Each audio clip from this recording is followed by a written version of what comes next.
하나님께서는 그분의 백성들이 세상의 빛과 소금이 되기를 원하신다.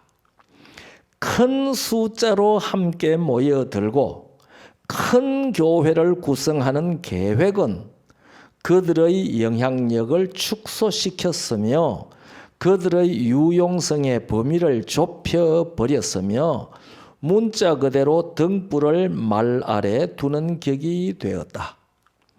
진리의 지식이 모든 사람들에게 임하게 되는 것이 하나님의 계획이다. 그래서 아무도 흑암 속에 머물고 원칙에 무지하지 않기를 바라신다.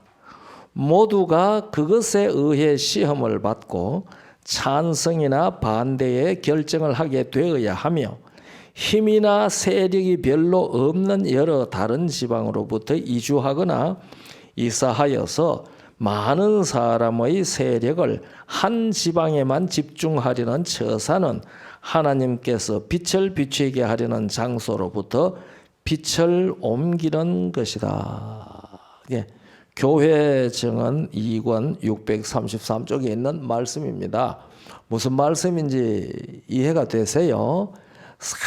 수백 명이 수천 명 모여놓으면은 그 모인 사람들에게 하나님의 말씀이 개별적으로 마음에 새겨질 시간이 거의 없다는 얘기입니다. 예, 그래서 큰 숫자로 함께 모여들고 큰 교회를 구성하는 계획은 그들의 영향력을 축소시켰으며 그들의 유용성의 범위를 좁혀버렸으며 문자 그대로 등불을 말 아래 두는 격이 되었다. 그 다음 말씀이요. 진리의 지식이 모든 자들에게 임하게 되는 것이 하나님의 계획이다. 그러니까 많은 사람이 모여놓으면은 이 개별적으로 이 진리의 지식이 잘 새겨지는 기회가 적다는 얘기입니다. 그래서 이 큰 교회 많이 모이는 것 하나님의 계획이 아니라 그랬거든요. 그래서 큰 교회에서는 반드시 요새 뭐라 그러죠? 소그룹? 그거 꼭 해야 됩니다. 그래서 개별적으로 말씀이 심령 속에 새겨지는 그러한 경험을 해야 되는 것이 하나님이 계획하신 것이고 그래야지 그들이 개별적으로 진리의 말씀에 깨닫고 확실히 설 수 있어서 등경 위에 둔 등불처럼 빛을 발할 수 있다는 얘기거든요. 그러니까 오늘 수가 별로 많이 안 모인 것 가지고 마음에 부담 갖지 마시고요. 우리 모이신 분들이 우리의 마음속에 들려주시는 하나님의 말씀을 깨닫고 다른 사람에게도 그 말씀을 증거하는 능력들이 되는 것을 하나님께서 원하시는 거거든요. 그래서 내가 너희에게 분부한 모든 것을 가르쳐 지키게 하라. 그렇게 했잖아요. 예수님께서 초기에 봉사하실 때에 마태, 마가, 누가복음은요.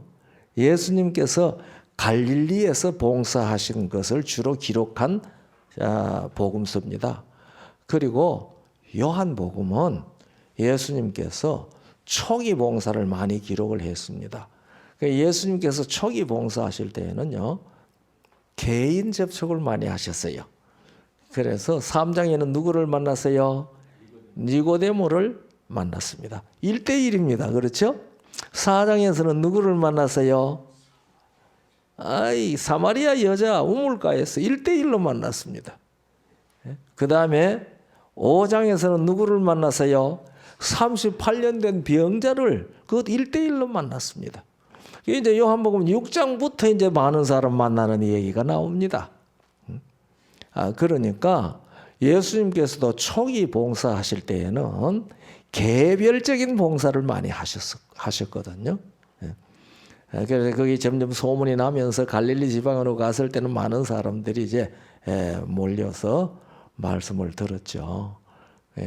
오늘 저녁에 온라인으로 들으시는 분들이나 여기에 오신 소수나 다 이 예언의 신의 증언의 말씀대로 말씀이 마음속에 새겨지는 아름다운 경험이 이루어지기를 바라는 마음이 간절하고요. 그리고 저는 언제든지 앞에 서면은 성령의 이 마이크 노릇을 한다 하는 그런 마음으로 씁니다. 왜냐하면은 교회들에게 말씀하시는 분은 성령이라고 하셨거든요. 그래서 성령이 교회들에게 하시는 말씀을 귀 있는 자는 들을지어다, 그렇게 말씀을 하셨어요. 그래서 저는 성령의 마이크 노릇, 좀 좋은 마이크 노릇 하고 싶거든요. 그래서 우리가 마태복음 10장 20절에도 그런 말씀이 있어요. 말하는 이는 너희가 아니요 너희 속에 거하시는 내 아버지의 성령이시라. 그래서 우리가 이 진리의 말씀을 가지고 얘기할 때에는 다 성령께서 얘기하시는 겁니다. 입은 내 입으로 말하지만은 말씀하시는 분은 성령이시라고 예수님께서 말씀해 주셨거든요.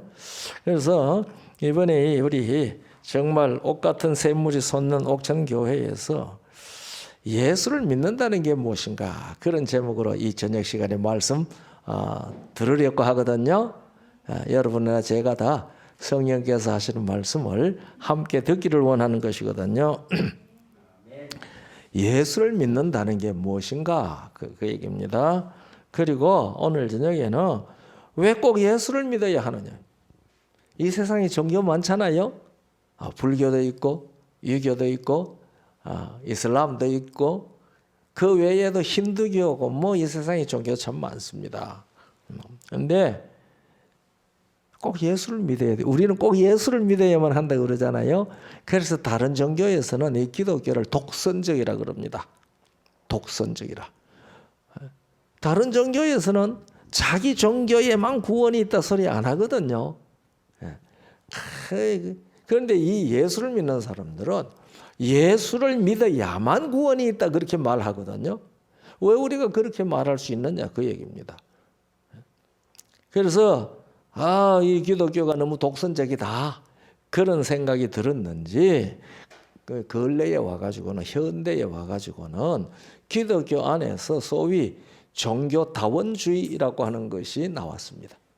다원주의라고 하는 것은 다른 종교도 다 구원이 있다, 우리만 구원이 있다고 그렇게 주장하는 일은 그 사람들한테 이질감을 준다. 그러니까 그렇게 하지 말자. 이게 이제 다원주의 종교의 말로 하자면 그런 종교입니다. 우리 한국에도 한국신학대학의 신학과 교수였던 제가 이름은 말 안 하겠습니다만은 그분이 한국 기독교계에서 다원주의 전도사 노릇을 하고 있습니다.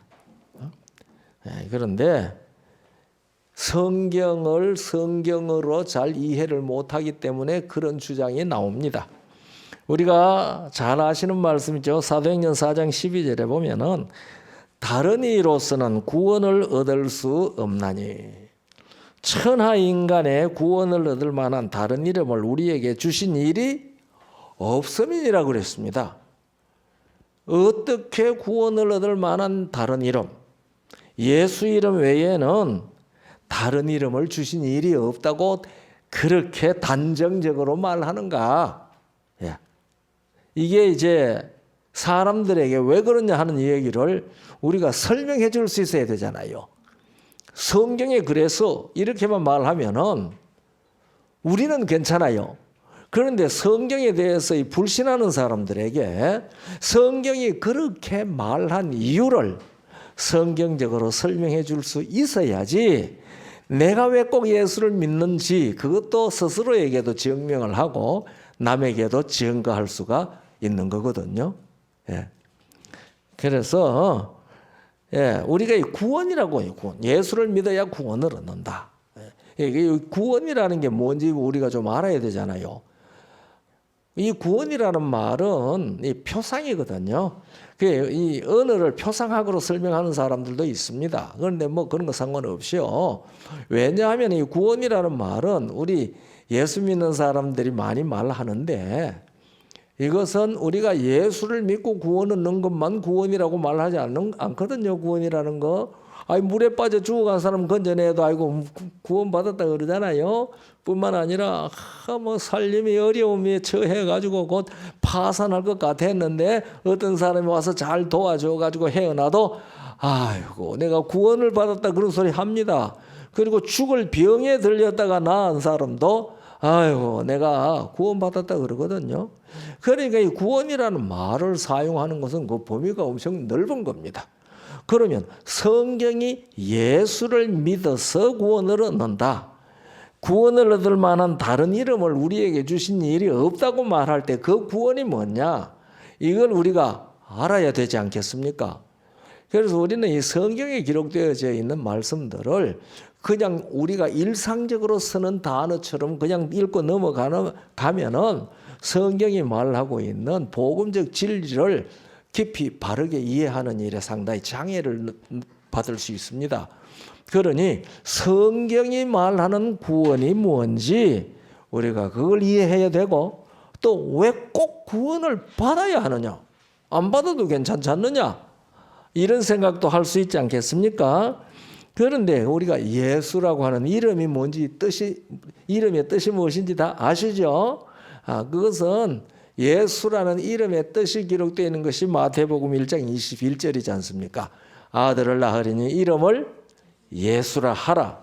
이는 자기 백성을 저희 죄에서 구원할 자이심이라 그렇게 말했습니다. 그러니까 성경이 말하는 구원이라는 것은 어디서 구원을 받는 것이라고 이야기한 거예요? 저희 죄에서 구원을 받아야 한다는 것입니다. 그러면은 우리가 성경이 말하는 구원이 뭔지 바르게 알려고 하면은 무엇을 알아야 구원을 바르게 알 수밖에 없어요? 구원받아야 할 죄가 무엇인지 알아야 우리가 구원받는다는 말을 할 수가 있는 것입니다. 그런데요, 성경은 죄를 무엇이라고 말했는가? 이제 우리는 성경을 믿는 사람들이니까 이런 얘기를 해도 괜찮죠. 성경은 죄를 무엇이라고 했는가 하면은 요한일서 3장 4절 유명한 말씀이죠. 죄를 짓는 자마다 불법을 행하나니 죄는 불법이라 그랬습니다. 죄는 불법이라. 그러면은 요한일서 3장 4절에 불법이라고 했을 때 그 법이 뭐냐? 불법이라고 했을 때 그 법이 뭐냐? 이거거든요. 그런데 이 엘렌 G. 화이트 선지자는요, 대쟁투 421쪽에 29장입니다. 이렇게 말씀하셨습니다.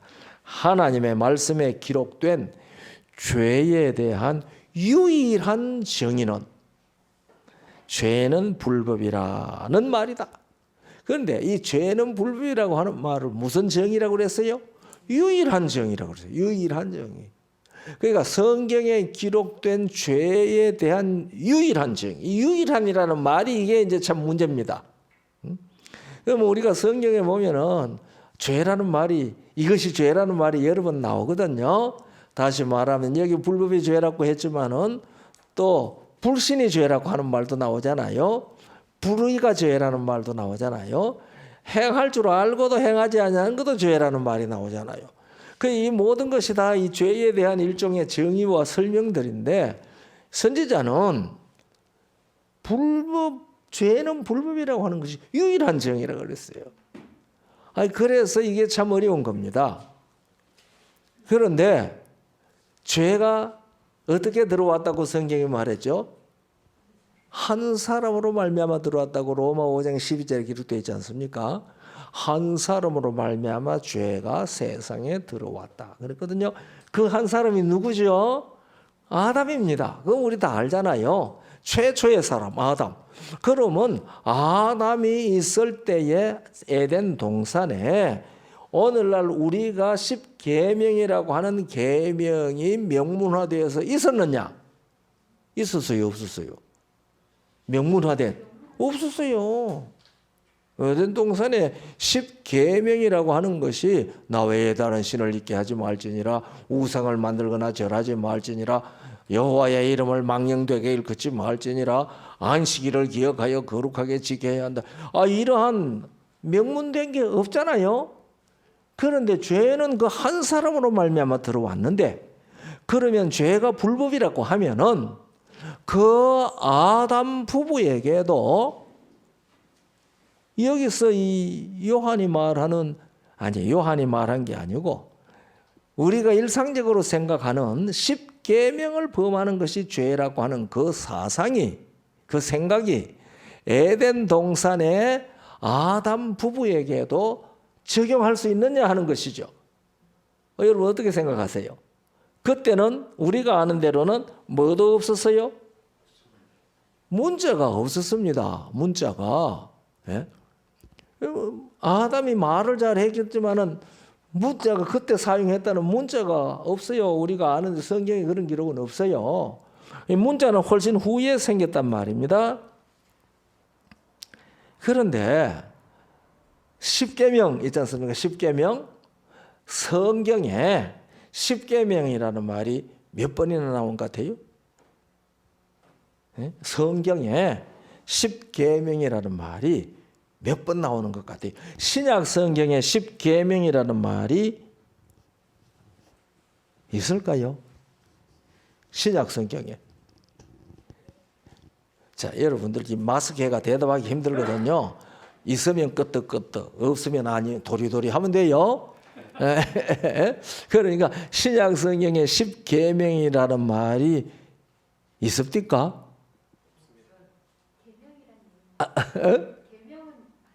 계명이라는 말은 많이 나와요. 십계명 없어요. 구약 성경에는 우리 한글로 된 성경 말입니다. 이 구약 성경에는 십계명이라는 말이 있겠죠. 얼마나 많이 나올까요? 네, 구약 성경에는 십계명이라는 말이 3번 나오는데 이제 누가 2번이라고 했는데 개역 한글판 성경에는 2번만 나옵니다. 왜냐하면은 이 출애굽기 34장 28절에 나오는데 거기는 십계라고 명자가 없어요. 그래가지고 십계라고만 해놨기 때문에 성경 이거 우리 찾는 것과 찾으면은 안 나와요. 그런데 거기도 십계명입니다. 그래서 개정판에나마 십계명이라고 썼는지 모르겠어요. 예. 구약 성경에 3번 나옵니다. 우리가 십계명 말 많이 하는데 결국 성경에는 신약 성경에는 한 번도 안 나오고 구약 성경에는 몇 번 나와요? 3번 나와요. 그러니까 출애굽기 34장 28절에 처음 나오고 그 다음에 신명기 4장 13절에 나오고 신명기 10장 4절에 나옵니다. 요 딱 3번 나옵니다. 그러면은 성경을 보면 히브리 성경, 히브리어로 쓴 성경 원어의 십계명이라는 말이 나올까? 나올 것 같아요? 안 나와요. 제가 그 3구절을 히브리 말로 다 찾아보고 깜짝 놀랐어요. 왜냐하면 거기에는 십계명이라는 말이 전혀 없어요.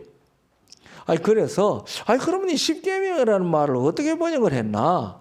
그래가지고 히브리 말을 헬라 말로 번역한 70인역. 거기에는 아마 거기서 십계명이라고 번역했는지 모르겠다 싶어서 그것도 찾아봤거든요. 안 나왔어요. 그것도 히브리하고 똑같은 말이에요. 그러면 히브리어 성경에는 무엇이라고 했을 것 같아요? 그것은 언약의 말씀드립니다. 십계명이 아니고 뭐예요? 언약의 말씀드립니다. 그러면 죄는 불법이라고 하는데 죄가 어디서 처음 들어왔어요? 한 사람으로 말미암아 들어왔는데 그 한 사람은 아담이잖아요. 그러면은 아담이 에덴 동산에 있을 그때에는 무엇이 없었어요? 우리가 말하는 십계명 조문이 없었어요. 그러면 거기에는 언약은 있었을까요? 에덴 동산에 하나님과 아담 사이에 언약은 있었을까요? 있었을 것 같아요? 예, 언약은 있었습니다. 그래서 우리가 호세아 6장 7절에 보면은요, 에브라임에 대해서 말하면서 저희는 아담처럼 언약을 어겼다고 그랬습니다. 그러니까 우리가 그 호세아 6장 7절에 의해서 하나님께서 아담과 무엇을 맺었다는 사실을 가르쳐 주는 거예요. 언약을 맺었다는 사실을 가르쳐 주는 겁니다. 그런데 하나님이 아담과 더불어 그런 언약을 맺었는데 그 언약 맺은 그 언약을 아담이 어떻게 했어요? 아담처럼 언약을 어겼다.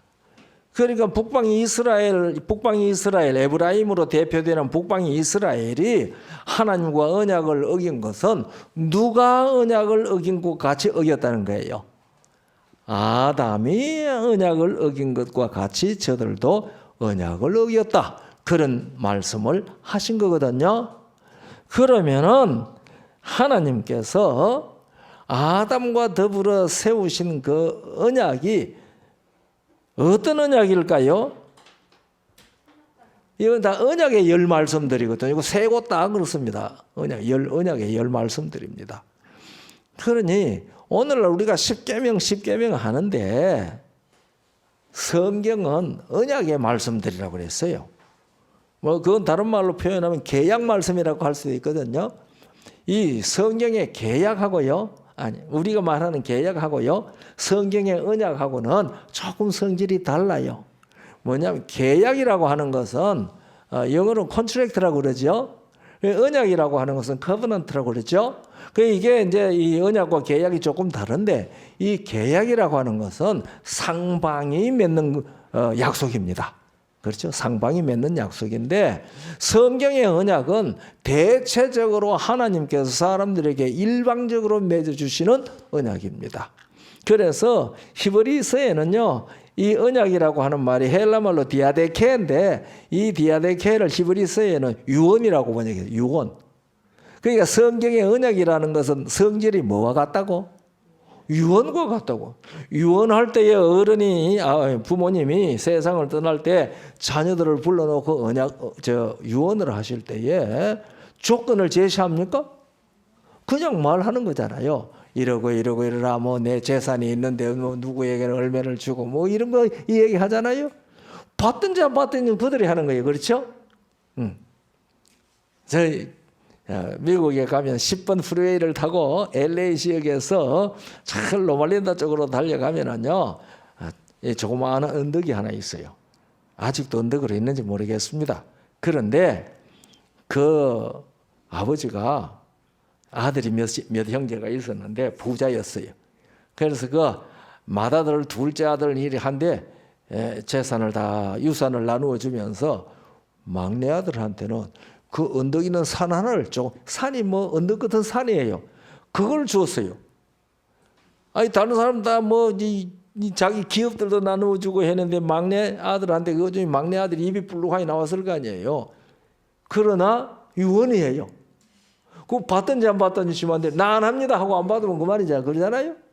그러면 이제 아버지와 아들 사이에 아버지가 한 유언이 무효가 되죠. 그 아들한테는. 그렇지 않습니까? 성경의 언약은 그런 겁니다. 하나님께서 사람들에게 내가 이렇게 해준다? 받으면 자기 것이 되고 안 받으면 그 언약이 무효가 되는 거예요. 그런데 하나님께서 아담과 더불어 맺으신 언약이 있습니다. 그 언약이 무엇일까요?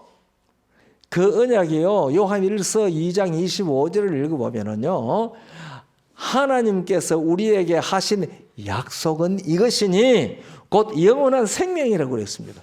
영원한 생명.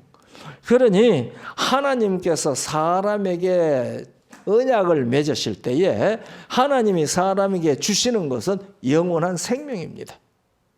그래서 하나님께서 아담의 코에 생기를 불어넣었을 때에 그것은 하나님의 영원한 생명을 그에게 주신 겁니다. 그런데 그걸 받고 안 받고는 누구 마음대로 해요? 아담이 거절하면 안 받는 겁니다. 그러나 안 받으면 아담이 뭐가 되겠어요? 생명이 없는 자가 되지 않겠습니까? 안 받았으니까. 이 아들이 그 산을 안 받았으면 그건 자기 산이 아니잖아요. 그런데요, 그 아들이 그 산을 조사를 해보니까 지질이 꽤 좋은 것이었던 걸 알았어요. 그래서 그 산을 갖다 꽤 그런 듬직한 산이었는데요. 그 산을 이제 파내는 겁니다. 파내서. 지금은 가만 거의 평지가 되다시피 했는데요. 돈 엄청 벌었을 것 같아요. 그리고 그 산이 차지하고 있던 땅이 얼마나 넓어요. 요새 그 팔면 막 땅값만 해도 엄청 비쌀 것 같아요. 그 이제 그 아들도 죽었겠죠. 지금 그 아마 손자나 뭐 그 좀씩 가지고 있을 거예요. 그게 유언이라고 하는, 언약이라고 하는 그런 성질이거든요. 우리가 갈라디아 3장 15절에 보면은 사람 사이에 맺은 언약이라도 맺은 후에는 고치거나 없이 할 수 없다 그랬습니다.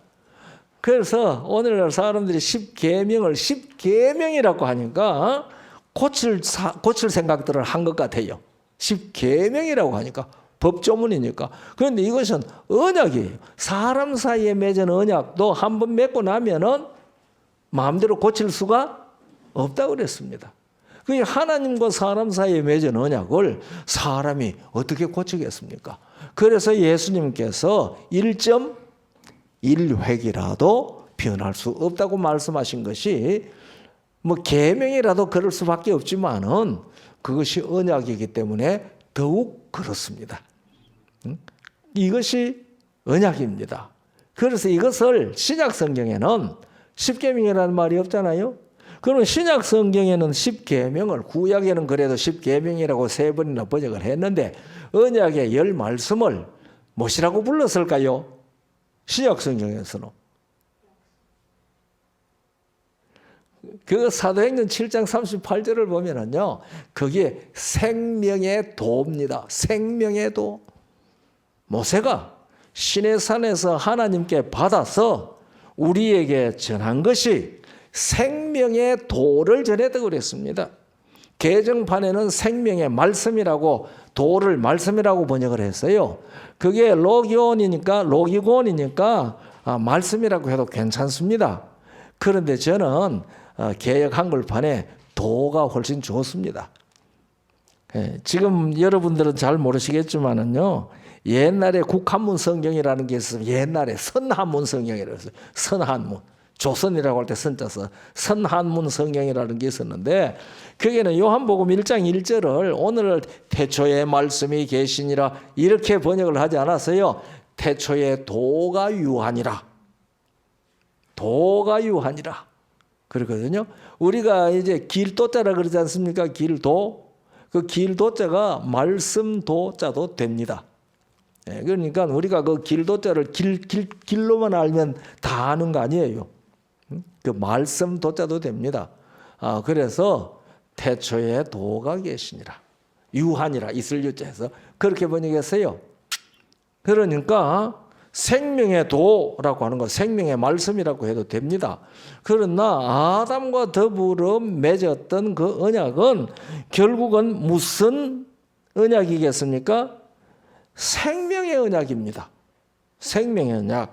하나님께서 그에게 무엇을 주시겠다고요? 영원한 생명을 주시겠다.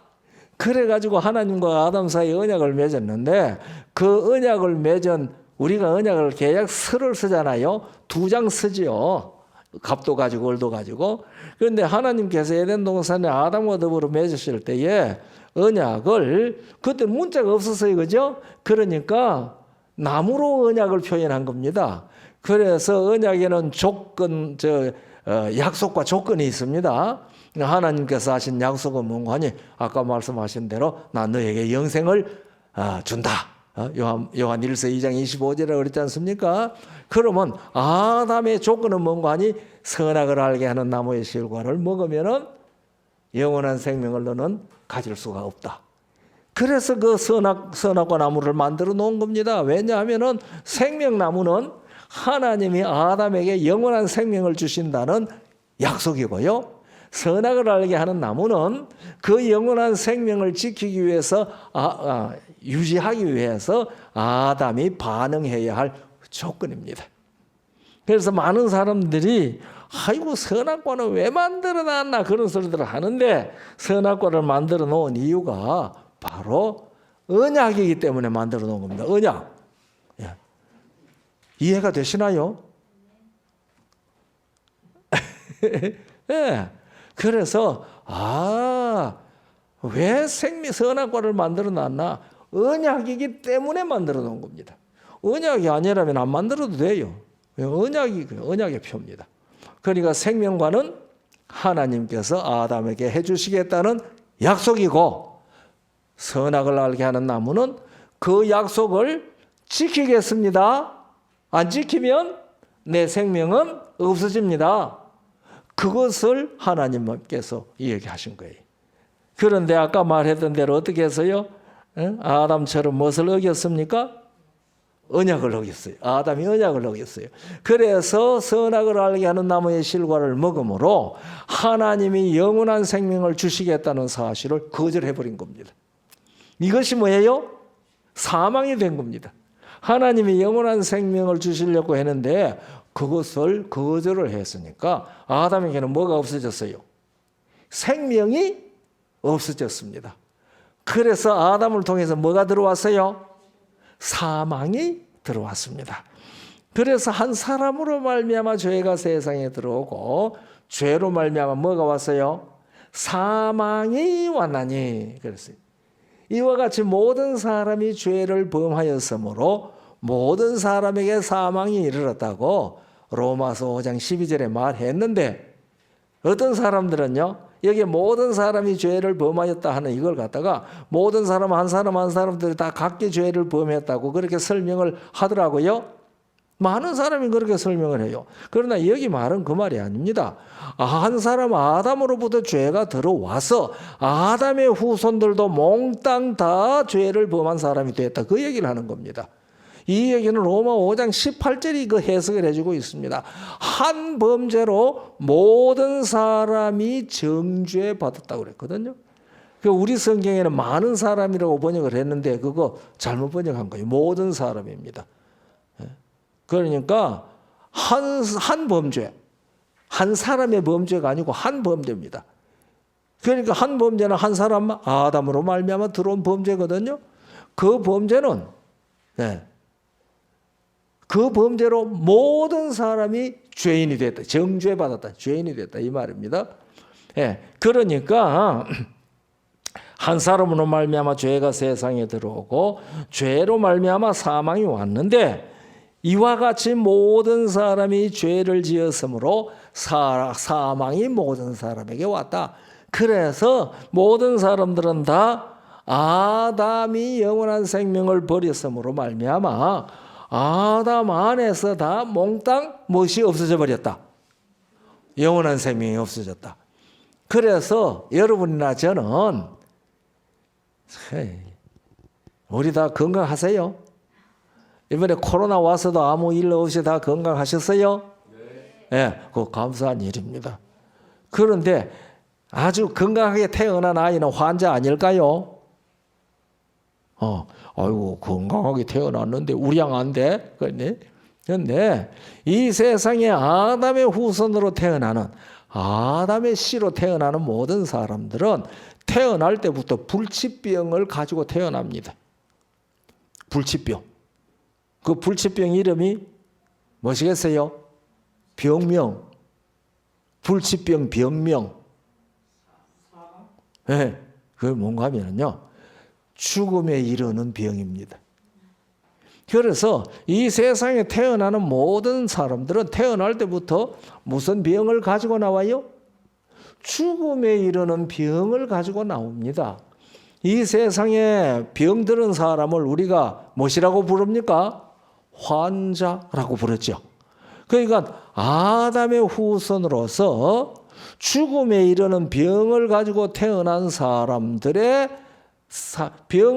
병이 든 사람을 환자라고 부르듯이 그런 사람들을 무엇이라고 성경이 불렀습니까? 죄인이라고 부르는 겁니다.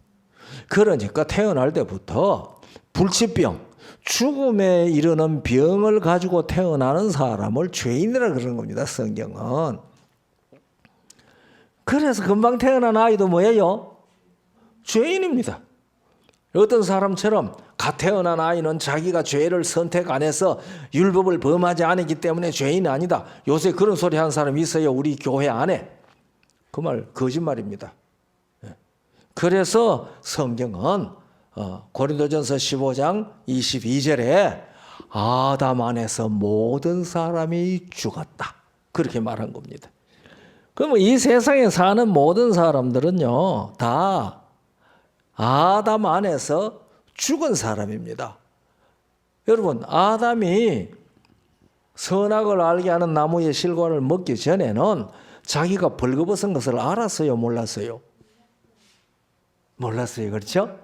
왜냐하면은 그 창세기 3장 9절로부터 11절까지 읽어보면은 아담이 그 6절부터 읽어보면은요, 그 선악을 알게 하는 나무의 실과를 여자가 주는 걸 먹었고, 그 다음에 무엇을 알았더라? 그들이 벗은 줄을 알았더라 그랬잖아요.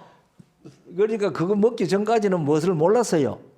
벗은 줄 몰랐어요. 그러니까 사람의 옷을 같은 걸 안 입고 있었습니다. 그래서 두 사람이 다 벌거벗었으나 뭐 하지 않더라? 부끄러워하지 않았어요.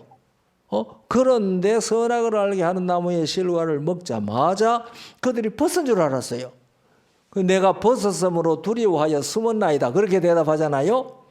그러니까 하나님께서, 여호와 하나님께서 말하죠. 누가 너의 벗었음을 알게 하였느냐? 그 다음 뭐라고 말씀하셨어요? 내가 너더러 먹지 말라 명한 나무의 실과를 네가 먹었느냐? 그러니까 그 나무의 실과를 먹지 아니했으면 벗은 것을 알아요, 몰라요? 모른다는 말입니다.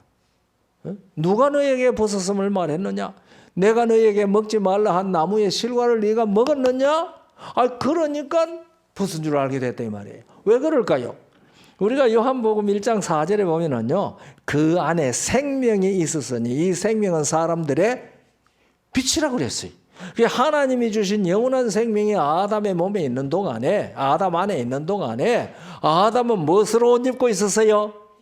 빛으로 옷 입고 있었어요. 그러니까 아담을 보면 빛이 쫙 흐르는 빛의 옷을 입고 있었습니다. 저희 시편 8편 5절에도 그랬죠. 영화와 존귀로 관 씌웠다 그랬잖아요. 우리가 시편 104편 2절에 읽으면은요, 하나님은 빛을 옷으로 삼으셨다 그랬거든요. 왜냐, 하나님이 생명이시기 때문에 그건 빛입니다. 어두움이 조금도 없는 빛이라고 그랬습니다. 예? 우리가 알죠? 요한일서 1장 5절에 나오잖아요. 하나님은 빛이시라 그에게는 어두움이 조금도 없다고 그랬거든요. 그러니까 하나님은 뭐가 없어요? 그림자가 없어요. 빛 자체니까. 그 하나님은 그림자가 없어요. 그래서 야고보 1장 17절에 회전하는 그림자도 없으시다. 그렇게 기록했지 않습니까? 그런데 우리들은 다 그림자들이 있습니다. 그림자. 우리 존재 자체가 그림자 같다고 성경 여러 곳에서 말했죠. 시편 39편 4절로 7절까지 읽어보면은 그림자 같이 다닌다고 그랬어요.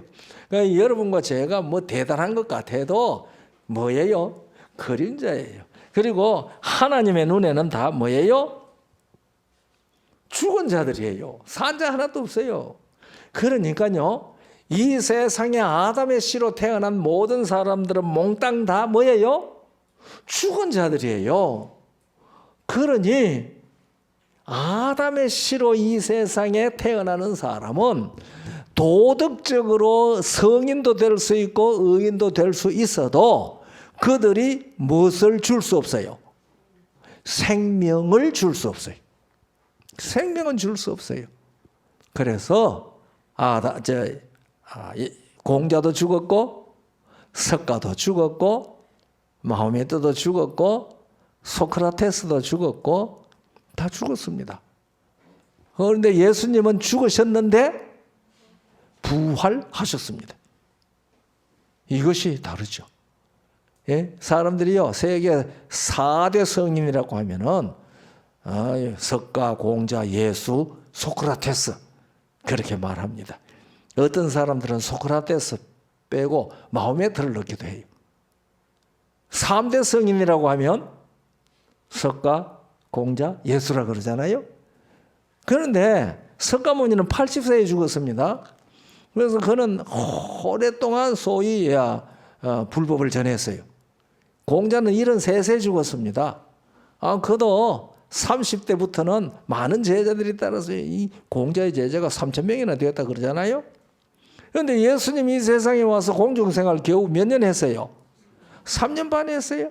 3년 반 했는데 석가모니처럼 죽은 것도 아니고 제자들이 둘러보는 가운데 와서 종신한 것도 아니고 또 공자처럼 그렇게 또 죽은 것도 아닙니다. 무엇으로 죽었어요? 죄인으로 가장 극형을 받는 십자가상에서 죽었어요. 그런데 왜 성인이에요? 그 성인 하니까 성인이지. 그가 다른 사람을 위해서 희생하고 어쩌고 그런 소리 하는데 희생을 뭐 얼마나 했어요?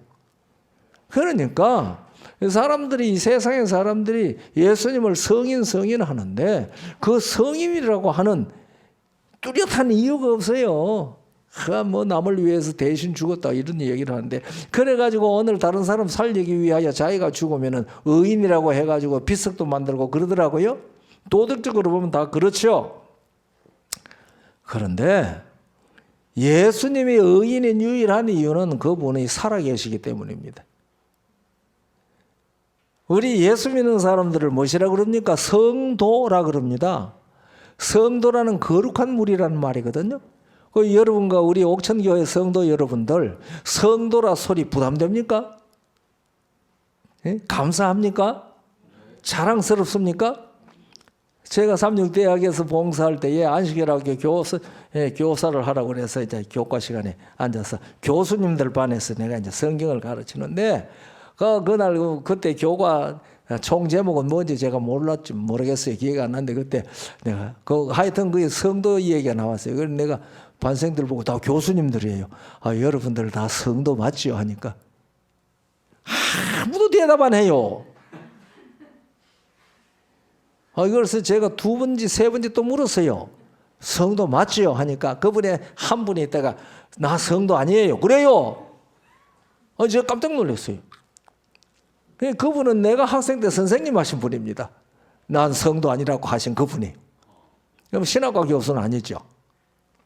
그래서 선생님, 성경이 성도라고 했는데 아멘하고 믿으시면 되지.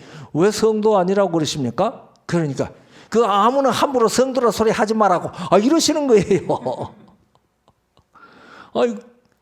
그러니까 우리는 그분은 그렇게 말했어요. 이거 논쟁하고 있을 수 없잖아요. 그래서 제가 웃으면서 성경이 그렇게 말했으면 믿읍시다. 그러고 넘어갔거든요. 우리 성도 맞습니까? 왜 성도입니까? 큰일 났네. 성도는 맞은데 왜 성도인 줄을 모르면 문제잖아요. 성도란 말은 거룩한 사람들이란 말이잖아요. 거룩한 무리. 도자가 무리 도자니까요. 거룩한 무리. 거룩하다는 말은 구별됐다는 말이잖아요. 그래서 우리가 성도라는 것은 뭐된 사람들이란 말입니까? 구별된 사람들이라는 말입니다. 무엇이 구별되었습니까? 이 세상의 모든 사람들은 무엇인데? 아담 안에서 죽은 사람들인데 우리는 예수님 안에서 못한 사람이 된 거예요. 산 사람이 된 겁니다. 죽은 것하고 산 것하고는 같아요? 달라요? 다르죠. 이 예수 믿는 사람들을 성도라고 하는 말은 예수 안에서 무슨 생명을 얻었다? 영원한 생명을 얻었기 때문에 성도라고 하는 겁니다.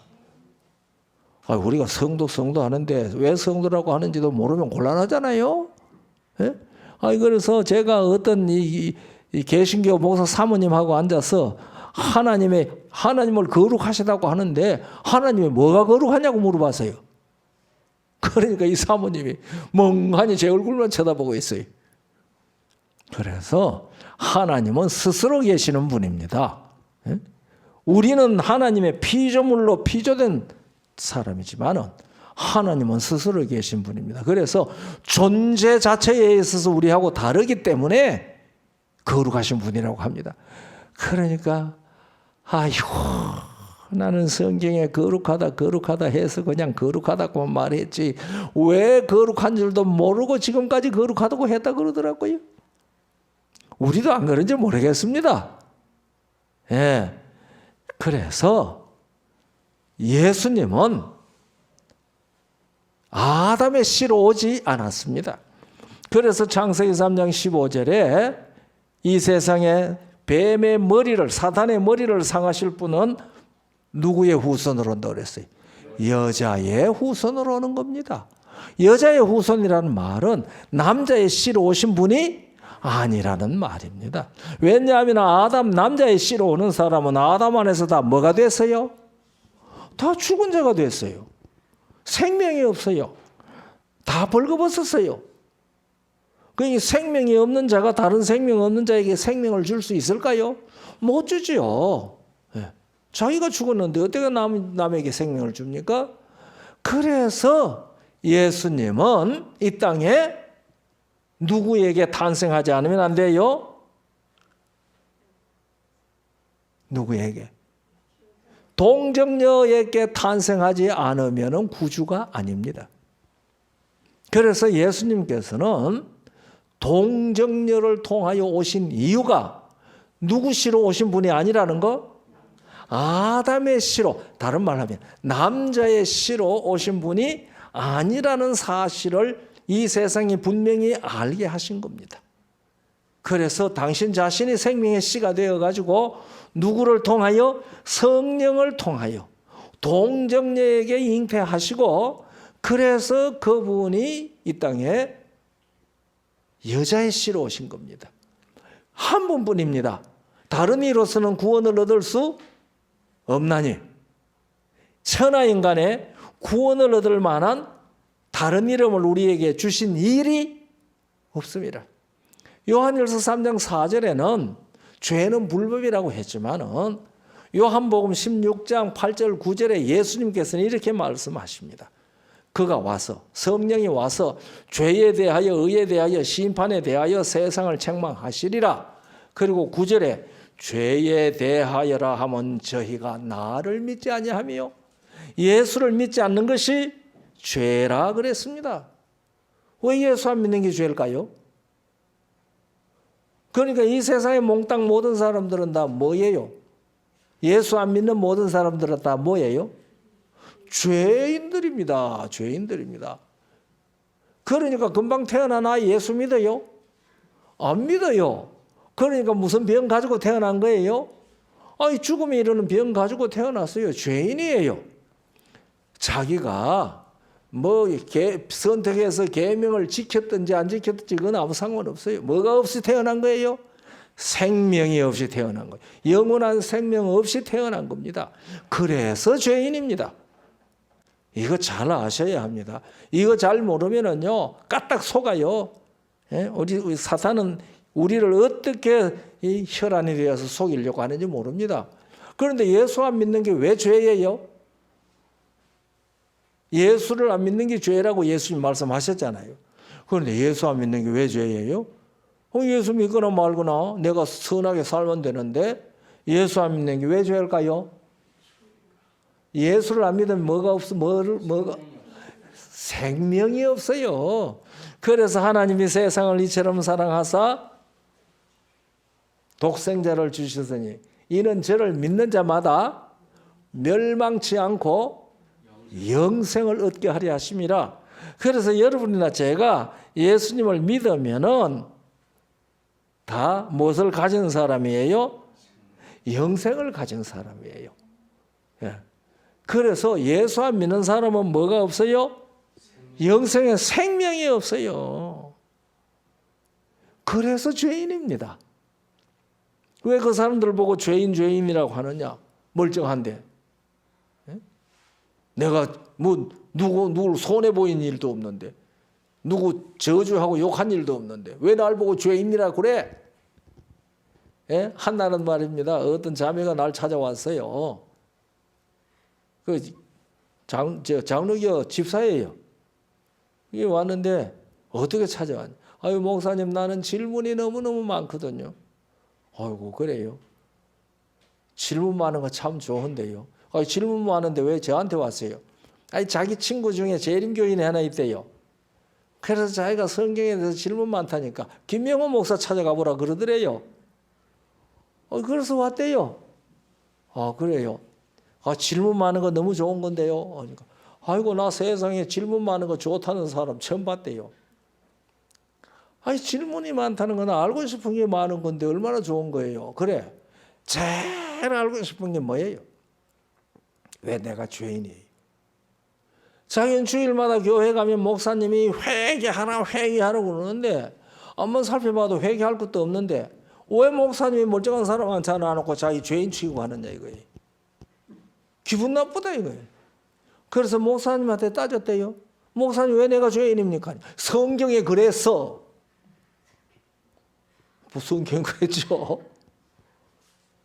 아니 성경에 그래서 왜 이렇고 이래가지고 네가 이래서 죄인이라고 설명을 안 해주고 성경이 그랬으니까 무조건 뭐 해요? 믿어라. 안 믿어지는데 무조건. 그리고 자기가 왜 죄인이냐요. 그래서 제가 아담 안에서 모든 사람이 죽었다는 이야기를 한 10분 동안 설명을 했어요. 간단하게. 지금 제가 이 시간에 거의 50분 동안 설명을 하고 있습니다. 그러니까 10분 동안 설명을 했더니 이제 알겠습니다. 내가 왜 죄인인지 알겠습니다. 그 다음에 또 왔어요. 수요일마다 우리 성경 공부하는 시간도 왔어요. 오늘은 또 제가 그 얘기 한 다음에 두 번째 질문은 뭡니까? 질문이 많다고 그랬는데 가만히 있더니 목사님 첫 번째 질문 대답 듣고 나니까 그 다음 질문이 다 없어졌는데요. 얼마나 좋은 얘기예요. 그 다음 수요일을 또 왔어요. 그 다음 또 두 번째 질문 생각나서 왔습니까? 아닙니다. 그럼 또 어떻게 왔어요? 아이고, 목사님이 우리 이웃에 산다니까 제가 부자가 된 것 같아서 그 얘기 하려고 하대요. 응? 자기 집에서 우리 집까지 5분밖에 안 걸린다고 그래. 사람들이요, 죄인한데 왜 죄인인지 몰라요. 우리는 죄가 뭔지 오늘 전에 확실히 아셨습니까? 그런데 유일하게 누구만 죄인 아니에요? 예수님만 죄인 아니에요. 예수님은 무엇으로 오셨어요? 생명으로 오셨어요. 그래서 아담의 씨로 오실 수가 없어요. 생명이신 성령으로 말미암아 생명이신 당신 자신이 생명의 씨가 되어 동정녀에게 잉태하여서 탄생하셨습니다. 네.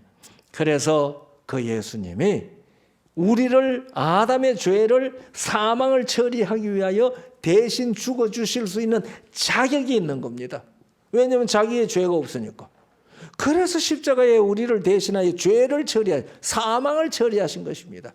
그래서 우리가 디모데후서 1장 10절에 보면은 그분은 사망을 패하시고 생명과 썩지 아니할 것을 드러내셨다고 그랬습니다.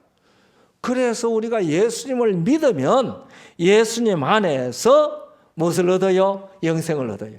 그래서 요한복음 5장 24절에 내가 진실로 너희에게 이르노니 내 말을 듣고 나 보내신 이를 믿는 자는 영생을 얻었고 심판에 이르지 아니하나니 사망에서 생명으로 옮겼어요. 옮겼습니까? 우리 다 사망에서 생명으로 옮겼습니다. 그래서 우리는 거룩한 사람들, 성도입니다. 성도. 생명을 가진 사람들입니다. 성도입니다. 그래서 예수님께서 나를 믿는 자는 죽어도 살겠고 물어 살아서 나를 믿는 자는 영원히 죽지 아니하리니 이것을 네가 믿느냐?